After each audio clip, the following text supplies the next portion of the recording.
ვენეციის კომისიის დასკვნა საკმაოდ კრიტიკულია და ფაქტობრივად არ დარჩენილა არც ერთი პუნქტი, რაზეც კომისია არ წერს, რომ ან ჩანაწერი ბუნდოვანია, ან არ ღვევს გამოხატვის თავისუფლებას და უნდა შეიცვალოს. მაგალითად, ქართული ოცნების მიერ გასულ წელს დაჩქარებული წესით მიღებულ კანონებში აიკრძალა მოქალაქეების მიერ აქციების დროს სახის დაფარვა ნიღბით ან სხვა საშუალებებით. ვენეციის კომისია პირდაპირ წერს, რომ შეუძლებელია აიკრძალოს სახის ნიღბით დაფარვა, თუ ეს არის მცდელობა, რომ დანაშაული დაიფაროს და ვენეციის კომისია პირდაპირ წერს, რომ ბუნდოვანია ჩანაწერი, რა იგულისხმება სხვა საშუალებებში. მაგალითად, არც მოქალაქემ და არც სამართალდამცველმა არ იცის, თუ მოქალაქე სახეს დაიფარავს, მაგალითად, შარფით ან სამედიცინო ნიღბით არის თუ არა ეს კანონდარღვევა. შესაბამისად, მსგავსი ბუნდოვანი ჩანაწერი თვითნებური გადაწყვეტილების შესაძლებლობას და არეალს უტოვებს სამართალდამცველს. ასევე აქციების დროს აიკრძალა პოლიციის ფორმის ან პოლიციის ფორმის მსგავსი ტანსაცმლის დარება, რაზეც ვენეციის კომისია ასევე წერს, რომ ეს ჩანაწერიც ბუნდოვანია. მაგალითად, პოლიციელის მსგავსი ფორმა, სტილი, ტანის ამოსთვის შესაძლოა თუ არა აიკრძალოს მაგალითად და ჩაითვალოს სამართალდარღვევად, ან მაგალითად თუ სამკერდე ნიშანი ეკეთება მოქალაქეს, ესეც შეიძლება ჩათვალოს თუ არა პოლიციელმა დარღვევად და დააჯარიმოს მოქალაქე. ყველაზე დიდი ნაწილი ეხება ადმინისტრაციულ დაკავებებს. ერთი მხრივ, როგორც 15 დღიდან 60 დღემდე გაზრდას და თulis, რომ ეს არის საკმაოდ არაპროპორციული და მკაცრი შეზღუდვა ვენეციის კომისიისთვის, ასევე გაკრიტიკებულია მაგალითად პრევენციული დაკავების მექანიზმის შემოღება და თვლიან, რომ შესაძლოა თვითნებური დაკავებები იხილოს საზოგადოებამ, თუ რომელიმე პოლიციელი ჩათვლის, რომ კონკრეტული მოქალაქე შესაძლოა დაკავდეს. ასევე გაკრიტიკებულია 500 ლარიდან 5000 ლარამდე ადმინისტრაციული ჯარიმის გაზრდა და ვენეციის კომისია პირდაპირ წერს, რომ მსგავსი ფინანსური სანქცია არის არაპროპორციული და არ მოდის ქვეყნის სოციალურ და ეკონომიკურ მდგომარეობასთან შესაბამისობაში. ცვლილებებით მოიცავს არაერთ ბუნდოვან და ფართოდ ფორმულირებულ დებულებას, რაც ხელისუფლებას მათ გამოყენებაში ზედმეტად ფართო დისკრეციას ანიჭებს. ეს ძირს უთხრის სამართლებრივი ჩარჩოს განჭვრეტილობას, აზიანებს სამართლებრივ უსაფრთხოებას ძირითადი თავისუფლებების განხორციელებისას. სამართლებრივ ჩარჩოში სიცხადის ნაკლებობა ზრდის მისი ბოროტად გამოყენების რისკს.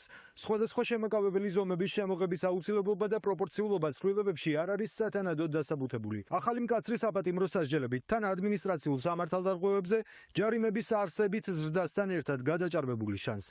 ამ ზომებს სავარაუდოდ მსუსხავი ეფექტი ექნება შეკრების თავისუფლებაზე.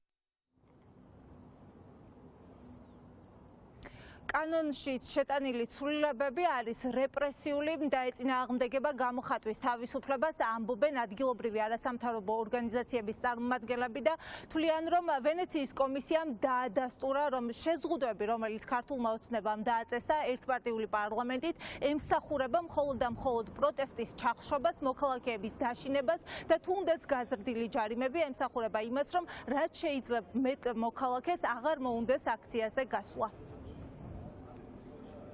მე არ მაქვს მოლოდინი იმისა, რომ ქართული ოცნება ვენეციის კომისიის გადაწყვეტილებას და რეკომენდაციებს შეასრულებს იმ უბრალო მიზეზის გამო, რომ ევროპული ტიპის კანონმდებლობის მიღება მათი მიზანი არ არის და მათი მიზანი არის, რომ ეს რუსული ტიპის მმართველობა დააწესონ ჩვენს ქვეყანაში და რუსული ინტერესები გაატარონ. მათი მიზანიც არის ძალიან აშკარა, რომ ის დემონსტრაციები და ის უწყვეტი პროტესტი, რომელიც დღეს მიმდინარეობს საქართველოში, ის შეწყდეს და ამიტომ მაღალ ჯარიმებს აწესებენ, ამიტომ დამატებით მოთხოვნებს აწესებენ იმისთვის, რომ ფაქტიურად ყველა მოარი თქვას მიტინგის ჩატარებაზე, მარშის ჩატარებაზე. ჯარიმები უსამართლო, ძალიან მაღალი, აბსოლუტურად არაპროპორციული, გარდა იმისა, რომ უკანონოა ეს ჯარიმები და ყველა ის მოქალაქე, ვის დაჯარიმდა, ყველა მოქალაქის მიმართ დარღვეულია კონსტიტუციური უფლება, ამის გარდა ყველა პროცედურას არღვევენ და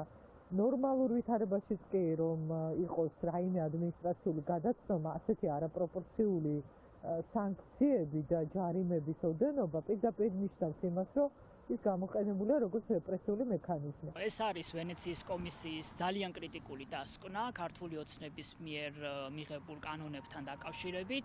კომისიის შეფასებით ის აკრძალვები, რომელიც ქართულმა ოცნებამ დააწესა კანონმდებლობით, მნიშვნელოვნად ზღუდავს შეკრებისა და გამოხატვის თავისუფლებას. ყველაზე მძიმე ნაწილი არის ის, რომ მთლიანად ეს მთელი საკანონმდებლო ჩარჩო ვენეციის კომისიამ შეაფასა როგორც განუჭვრეტელი და აღნიშნა, რომ ასეთი ბუნდოვანი ტერმინები თუ დებულებები, რომელიც კანონმდებლობაში არის, ხელისუფლებას აძლევს იმის ფართო დისკრეციას, რომ ძალიან სუბიექტურად გამოიყენოს. რა გათვლაც ჰქონდა და რა მიზანიც და რა ჩვენ საზოგადოებამ ისედაც ვიცოდით, რომ ეს გათვლა იყო, რომ მსუსხავი ეფექტი, რომ ეს ყოფილიყო დაშინება ადამიანებს, რომ აღარ გამოსულიყვნენ და რაღაც შემაკავებელი, ზუსტად ეს დაინახა ვენეციის კომისიამ და პირდაპირ თქვა, რომ ორი რამ, რომ ერთი რომ არის აბსოლუტურად ნორმები არა განჭვრეტადი, ანუ რასაც უნდა კუთ საიდანაც უნდა იქიდან მოაბავენ და იმხელა ფართო დისკრეცია, რასაც უნდა იმას დაარქვენ და დარღვევებს და მეორე რომ პირდაპირ ჩანს ამ ცვლილებებით, რომ ეს ამის მიზანი იყო მოქალაქეების დაშინება და არანაირი ასე ვთქვათ ობიექტური დასაბუთება ამისი არ იკვეთება. იმისთვის რომ არ მოხდეს თვითნებური დაკავებები, დიდ წნეხად რომ არ დააწვეს მოქალაქეებს 5000 ლარამდე გაზრდილი ჯარიმა და არ ვიხილოთ მაგალითად არაპროპორციულად დაკავება მოქალაქეების. ვენეციის კომისია ქართულ ოცნებას მოუწოდებს, რომ ყველა ცვლილება, რაც შეიტანეს დაჩქარებული წესით, გადაიხედოს.